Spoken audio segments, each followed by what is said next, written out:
famously got fired before you started Rodial. So can we just, let's just start with that little nugget and take it from there.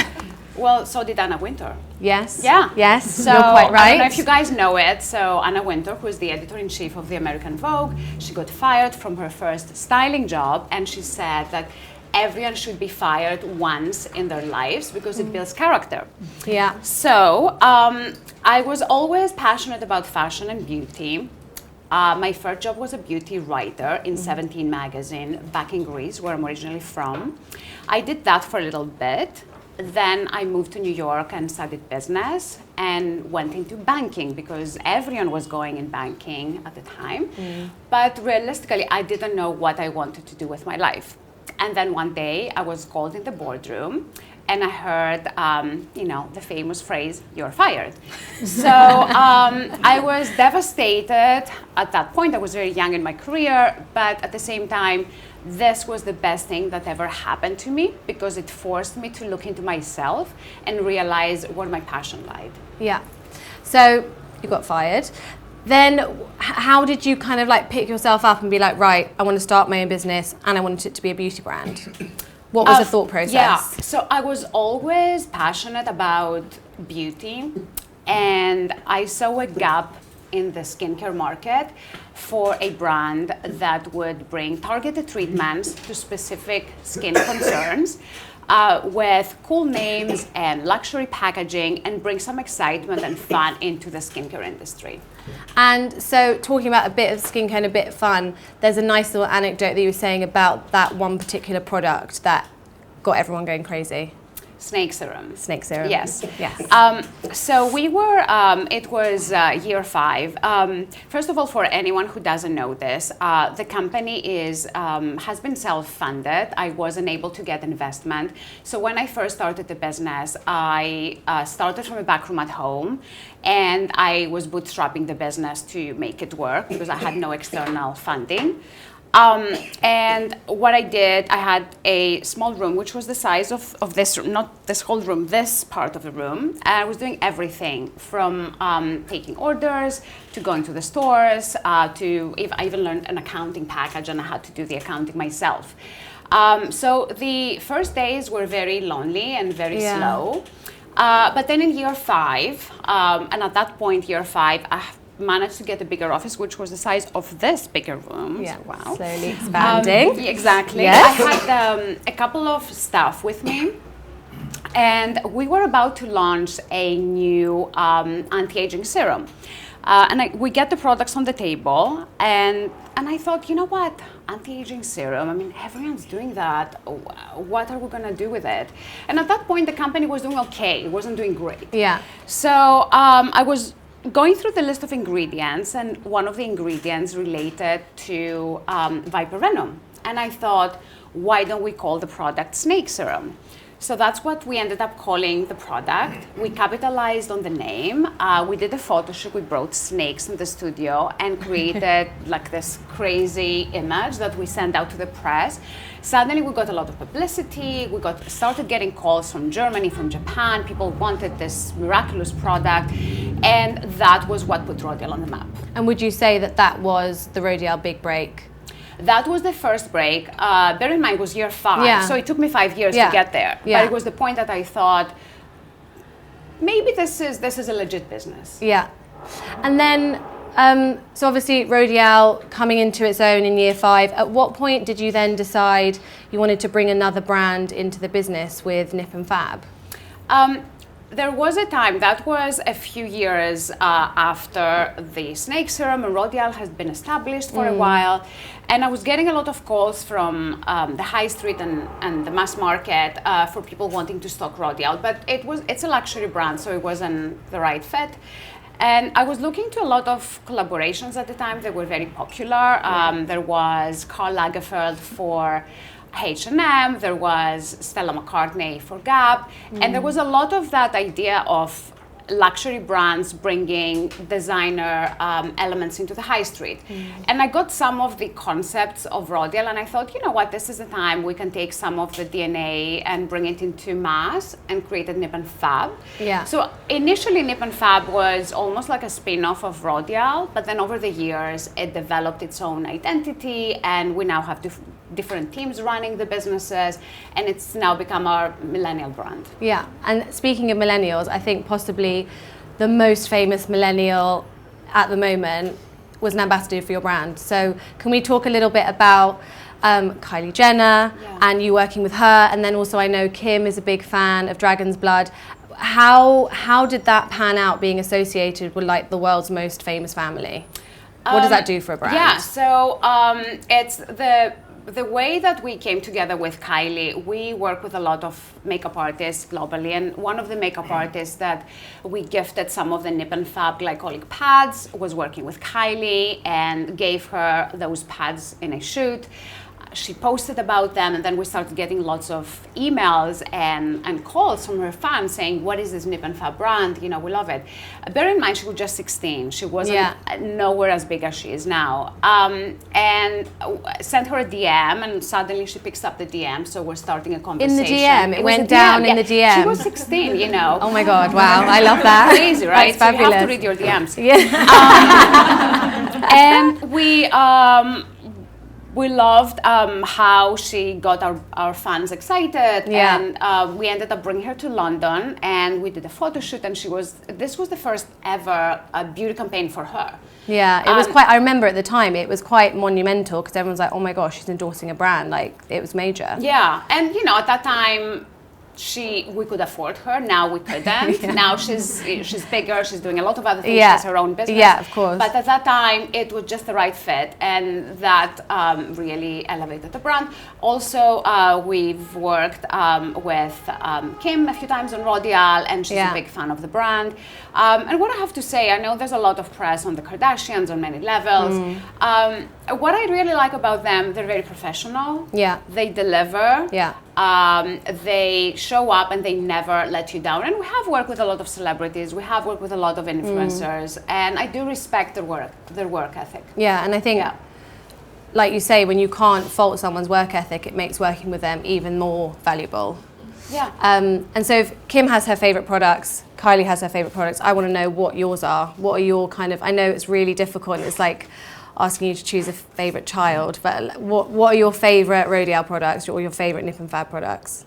I have to say that I'm generally very low key, and I have a huge selection of products I can use. I'm very, very basic when it comes to skincare. Yeah. I've started using balm cleansers about 10 years ago, and that they changed my skin. So I've always been using a balm cleanser, and my current favorite, which you all have in your goodie bag, is the Pink Diamond Cleansing Balm, which is insane. It's so good. Sometimes I don't even use a moisturizer. Yeah.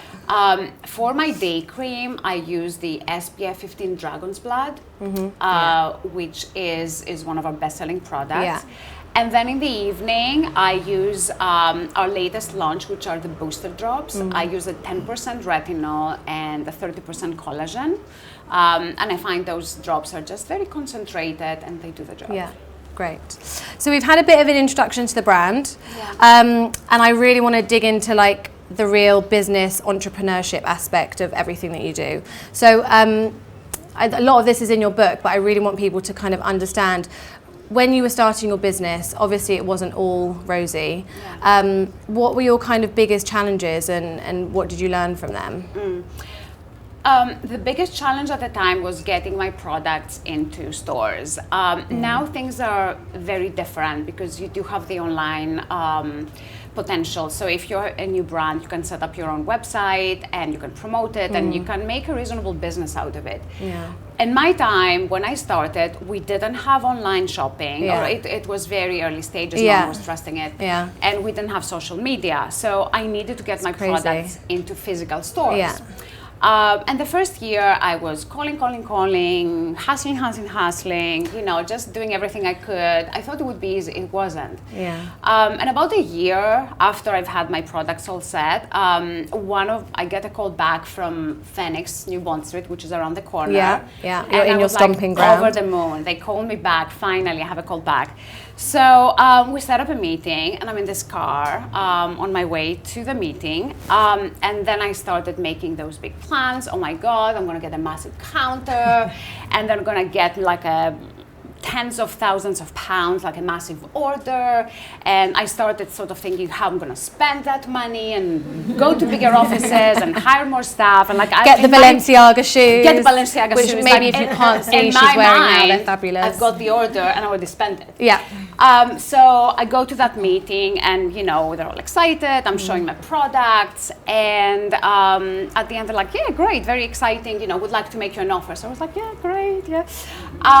And they said, great, we are going to offer you a shelf, which is this big. We are going to order 2 of each product. And you have 6 months to make it work, or we're going to take you out of the store. And you have to come on the weekends and sell your products. You personally? Me personally, right. Yeah. How was that, like, selling your wares? Well, and you know, when they said that to me, I was like, oh my God, you know, I had to kind of go back to my expenses. You know, I've already spent all that money that I didn't get. Yeah. So I said, you know, okay, it was an opportunity, so I wanted to do it. And you know, every time you have a door opened to you, like you have to take it when you're a small business. It wasn't perfect. It wasn't what I had imagined. Yeah. But I did that, and I started going to the stores on the weekend, selling my products. I was embarrassed. I'm like, oh my God, you know, because I'm not a natural when it comes to sales. Right. But I was there. I was pretending I was a sales consultant. I didn't want to say that I was the owner of the business. But as a sales consultant, actually did fair, you know, job. It was good. Yeah. And so that's how it all started. But I was putting a lot of work, a lot of hours. And so if your shelf at Phoenix was like a particular milestone, are there any other milestones of setting up the business that really still resonate with you? So when we launched Rodial Makeup, we launched with a flagship counter in Harvey Nichols in Knightsbridge. And just seeing Rodial, seeing the brand next to Tom Ford and Chanel and Saint Laurent. I remember it well. Oh my God, such a long time ago. Yeah. And that made me feel really good. That, okay, well, we are among some of the biggest brands. I mean, that was probably year 14. So it takes a while. Yeah. And how would you say that your role specifically has evolved? Because obviously, like, you know, you're selling your wares on a Saturday and Sunday in Phoenix, and now you're overseeing a business. You've got, you know, however many more employees. How have you kind of evolved how you approach your role within the business? When I first started, a lot of it was being creative and coming up with the products and building the team. It was a very exciting phase, but then at the same time, I would worry every day, will my business survive another day? Will I be able to pay my staff another day? So you have those kind of questions in your mind. Now, I'm putting out fires every day. So it's like I'm going to the office, I'm like, what's coming? Yeah. Okay, bring it on. Yeah. What's happening today? Yeah. And it, you know, it has to do with motivating my team, make sure that everyone works in sync, making sure we have everything that we need to take the business to the next level. So I'm a lot more multi-functional right now, but it's putting out fires a lot. If you could like have a conversation with yourself when you were first starting the business, what wisdom would you impart? What do you wish you knew then that you know now? When I first started, I used to worry a lot about the simplest thing.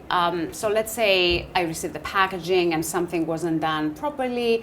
I would think, oh my God, we're going to go out of business tomorrow because the packaging wasn't right. So everything was a big deal at the beginning, and maybe it was. And right now, I know that when you run a business, or even if it's, you know, your job, like you don't have to be an owner. You have challenges with your work every single day. So I've learned that. And part of being a good business person is going through those challenges and finding ways of overcoming them and coming out stronger. Yeah. So now I face things in a more zen way. Yeah, you're just a bit more calm. And I know that we're going to get out of it. It's just kind of a challenging time sometimes. Yeah. And what do you think that the most surprising thing is about being an entrepreneur, or something that maybe people starting a business don't really realize? People don't realize that when you are an entrepreneur, you will love what you do, but you will not love every single day. That's so true. I feel like I want to frame that and like put that above my desk, because it's so true. You can be obsessed with your job, but just really have to face challenges every day. Yeah. And so we kind of work together in a different capacity, because you have supported emerging designers through the British Fashion Council and Vogue Fashion Fund initiative. How important is it for you to support emerging talent? I've been really excited to get involved with the BFC Vogue Fund. Obviously, it's been a great opportunity. I just love to work with young people. I really enjoyed mentoring the finalists, and what's interesting is they get a lot from me. So when we come out of the meeting, they're like, oh my God, you inspired me and you gave me tons of ideas. But I also get inspired by them. It just makes me so excited to see someone at such an early stage being so passionate about what they do, and I always end up taking that passion and that energy back to my business and my team. So it's a great process that I enjoy, and it helps me too in my business. Yeah. Can we dive a little bit into your day-to-day? Because I'm always fascinated with people, women who own businesses, you've got family. Like, how do you kind of juggle it all, and like, how do you organize your day? What does a day look like for you? I have to wake up really early. Yeah, you have like famously early starts. What time do you get up? Very early starts, yes. So today I woke up at 4:30. I was really excited about about today. So I was like, it's been a long day. You've been up for a long time already. It's a great day. But the thing is, the minute I wake up, I'm not one of those people who's like, oh, give me another hour in bed. I'm like, boom, I'm up. It's 4:30. Oh my What's gosh. going on? Wow. Let's just do this. So, I love that. I'm the opposite, but I have so much admiration. I wish I was more like that. The flip side is that I am dead at 8:30. Yes. So see, I'm staying up till like 2 in the morning. I'm in bed by 10. Yeah. But I do, outside this crazy wake up time today, I usually wake up at around 6. Yeah. And I have this 1 hour in the morning that it's my hour. The family is asleep, my office is closed, and this is my 1 hour. Like, I'm in this bubble of overnight success. Yeah. And it could be that, when I make my biggest plans, I think big. I may think about an idea for my team or a new product, or just indulge in just checking fashion for an hour. Like, anything I want to do at that time, and no one is going to be there to disturb me. So that's the time that I think big. Then I'm at the gym by 7. I do try to work out 3 times a week. And then I'm back home at 8, breakfast, sort of checking with the family. And I'm at work between 9 and 10 in the morning. Yeah. And then do you like bring your work home with you at the flip side of the day, or when you finish for the day and you come home, that's it? It's hard because I do work with my husband. We co-own the business, and he's the CFO. And so many questions about that, working with your spouse. Yeah. I don't know if my marriage would be safe if I worked with my husband. It's what? It's interesting. He's an Aries. I don't know if there's any Aries in the room. But Aries? He wakes up with a to-do list. So the minute he wakes up, I'm like, I don't know what's. So today was the shower head needed to be changed. Did you call the plumber? Did you email the schools? I'm like, okay, let me just have a morning coffee and give me the to-do list. Just give me 5 minutes. So he's very much like that. He's very intense. Yeah. So sometimes, even if I have a question about work after work, I shut my mouth and I say, that very quick answer may lead to an hour's conversation about work, and I don't know where that would go. So I don't even want to know the answer right now. Let me wait, and we'll talk about this tomorrow morning. Yeah, but before you've had all of that, you've had your hour. Yeah, my hour. And would you say that's what gives you your sanity in a way? Yeah, that and working out gives me my sanity. You obviously have quite a busy morning routine, but how do you get out the door in the morning? What's your kind of beauty regime before you get out the door? I'm very, very basic most days. Obviously, you know, time is limited, and I have my bubble hour, which I would never lose. Then I have the workout, so that's already 2 hours in the day. I know we have a lot of women in our office, and they come with full-on makeup, beautiful hair. I'm not one of them. My hair is back. I have a bit of tinted moisturizer, mascara, a lip. It takes me 5 minutes just because on my day-to-day, I just need to be comfortable. I even have like a uniform that I wear in the office. Nothing like the outfit of the day. It's like the same thing. It just, for me, it's like finding some rituals and some basics that I can get through really quickly, and I can focus on the time that I feel it's creative, and then go to work. Every day I just don't have time for extensive makeup, so I'm very basic. Okay, love that. So I want to talk a bit about social media, because I know you're saying like in your bubble hour maybe you might just sort of lose yourself in like an hour of fashion inspiration or like scrolling through Instagram. How important is Instagram to you, you know, in terms of like, sorry to use the cringe term, but like on a personal brand level, but also from a business perspective? When you have a business, anything you do, you need to make sure that you represent the brand.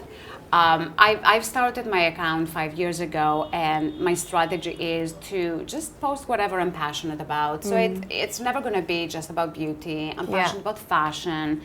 Also, I'm passionate about motivation and sort of empowering everyone. So you will see a lot of that, and I always try to have a mix. And you know, funny enough, I get the least likes when I have a beauty product. I get most likes on the outfit of the day. Interesting. So I loved your outfit of the day, the Balenciaga Carmat skirt. Oh, right. I thought that was quite fabulous. But so mixing it up, that's very much. Mixing up. And how often are you posting? What's your kind of I try strategy? To post a minimum of, I do once a day. That's my good thing, because I feel it's enough. I don't want to bombard people with a lot. I also want to keep the quality of the pictures. And if you start posting more than one, I don't know if I have enough good material. And I don't want to bombard everyone with beauty products.